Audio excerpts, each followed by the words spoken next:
Hi అండి, అందరికీ నాకు వండటం వచ్చండి ఛానల్కి స్వాగతం.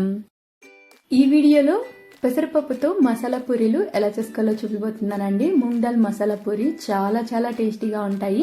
అసలు వీటితో పాటు కాంబినేషన్గా మనకు ఎటువంటి ఆలు కర్రీ కూడా అవసరం లేదనమాట. జస్ట్ ఈ పూరీలనే తినేయచ్చు, అంత టేస్టీగా ఉంటాయి.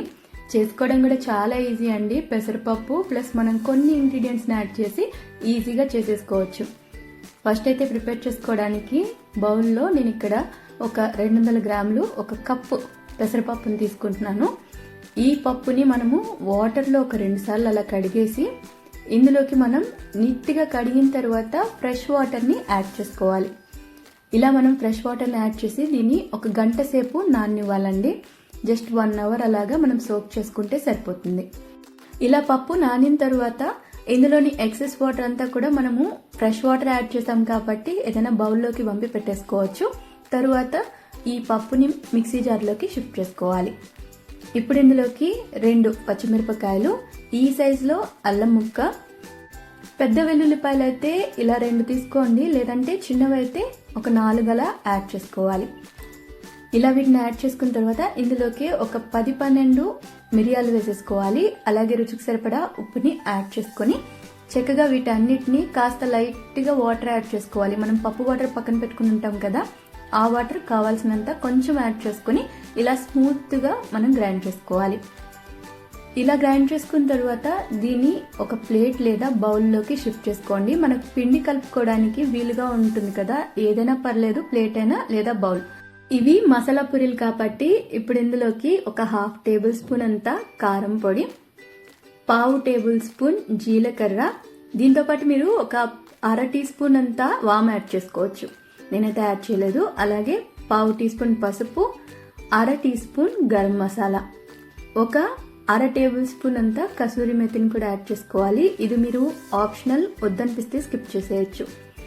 ఇప్పుడు 1 కప్పు పెసరపప్పుకు గాను 2 కప్పుల గోధుమ పిండిని యాడ్ చేసుకోవాలి. నార్మల్గా మనం పెసరపప్పులో నీళ్లు ఎంతైతే యాడ్ చేసుకుంటామో దాన్ని బట్టి ఈ క్వాంటిటీ అనేది చేంజ్ అయిపోతుందండి. 2 నుంచి 3 కప్పులు కూడా పట్టొచ్చు. అలాగే ఇందులోకి బాగా సన్నగా తరుక్కున్న కొత్తిమీర. ఇలా కొత్తిమీర ప్లేస్లో మీరు కావాలంటే మెంతాకు కానీ పాలాకు అలాంటివి కూడా యాడ్ చేసుకోవచ్చు. కానీ ఆకుకూర మీరు యాడ్ చేయాలనుకుంటే వాటిని కాస్త లైట్గా ప్యాన్లో వేపి మళ్ళీ యాడ్ చేసుకోండి. ఇప్పుడు ఇదంతా కలిసేలాగా మిక్స్ చేసుకోవాలండి. పిండి ఎలాగ ఉండాలంటే సెమీ సాఫ్ట్గా ఉండాలి. మరీ సాఫ్ట్గా ఉన్నట్టయితే పూరీలు మనం కరెక్ట్గా రావు. కాస్త డ్రైగా ఉండి కొంచెం ఇలాగా చూపిస్తున్నాను కదా, ఈ విధంగా కొంచెం గట్టిగా ప్రెస్ చేస్తేనే సాఫ్ట్గా ఉండాలి. ఇలా పిండిని కలుపుకున్న తర్వాత దీనిపైన కాస్త ఆయిల్ వేసి జస్ట్ దీనిపైన అంతా అప్లై చేసి పక్కన పెట్టుకోండి. ఒక 5 to 10 మినిట్స్ అలా పక్కన పెట్టుకున్న తర్వాత దీన్ని చిన్న చిన్న బాల్స్ లాగా మనం డివైడ్ చేసుకోవాలి. ఇప్పుడు నేను చూపిస్తున్నాను కదండి, ఈ విధంగా చిన్న చిన్న పోర్షన్ అనేది మనం పిండి తీసేసుకొని ఇలా బాగా ఒత్తి పెట్టేసుకున్నాం అనుకోండి, ఈజీగా మనకు పూరీలు రెడీ అయిపోతాయి. సో ఇలా అన్నిటినీ మనము ప్రిపేర్ చేసేసుకోవాలి. ఇప్పుడు మనం పూరీలు చేసుకోవడానికి ఫస్ట్ అయితే ఒక డ్రాప్ ఆయిల్ అలా వేసేసుకొని దానిపైన పిండి పెట్టి నార్మల్గా పూరీలు చిన్న చిన్నవిగా రుద్దేసుకోవాలి.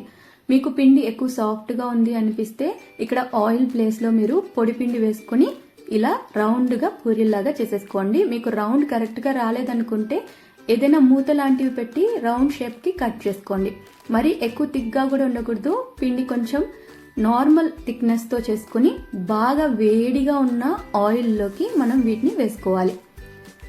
ఆయిల్లో హీట్ తక్కువ ఉన్నట్టయితే పూరీలు సరిగ్గా ఉబ్బవండి. కాబట్టి బాగా వేడిగా ఉన్న ఆయిల్లోకి వేసేసుకుని పైన ఈ విధంగా కొంచెం కొంచెంగా మనం ఆయిల్ని వేస్తూ ఉన్నట్టయితే పూరీలు చక్కగా ఉబ్బుతాయండి. ఒకవైపు ఇలా చేసిన తర్వాత మరోవైపు కూడా తిప్పి మీరు ఎంతైతే పూరీలు కావాలనుకుంటారో అంత కాల్చి తీసేసుకోండి. ఇలా మనం పూరీలు చేసేటప్పుడు ఈ పూరీలు ఇప్పుడు నేను చూపించిన విధంగా చేసినట్టయితే అవి సాఫ్ట్గా వస్తాయండి. అలా కాకుండా కొంచెం క్రిస్పీగా కూడా ఉండాలనుకుంటే పిండిలో మీరు 1 నుంచి 2 టేబుల్ స్పూన్ల వరకు సన్నరవ్వ ఉంటుంది కదా, అది యాడ్ చేసుకోండి. పూరీలు కొంచెం క్రిస్పీగా కూడా వస్తాయి. అంతే అండి, ఎంతో టేస్టీ అయిన పెసరపప్పు మసాలా పూరీలు అయితే రెడీ అయిపోయాయి. అప్పుడప్పుడు ఇలా డిఫరెంట్గా చేసి పెట్టారనుకోండి, ఇంట్లో వాళ్ళు కూడా చాలా ఇష్టంగా తింటారు. చేసుకోవడం కూడా ఈజీ కదా, ట్రై చేసి చూడండి. ట్రై చేసి నచ్చినట్టయితే లైక్, షేర్ ఇంకా కామెంట్ చేసేయండి. ఛానల్ని మీరు ఇంతవరకు సబ్స్క్రైబ్ చేసుకున్నట్లయితే తప్పకుండా సబ్స్క్రైబ్ చేసేసుకోండి.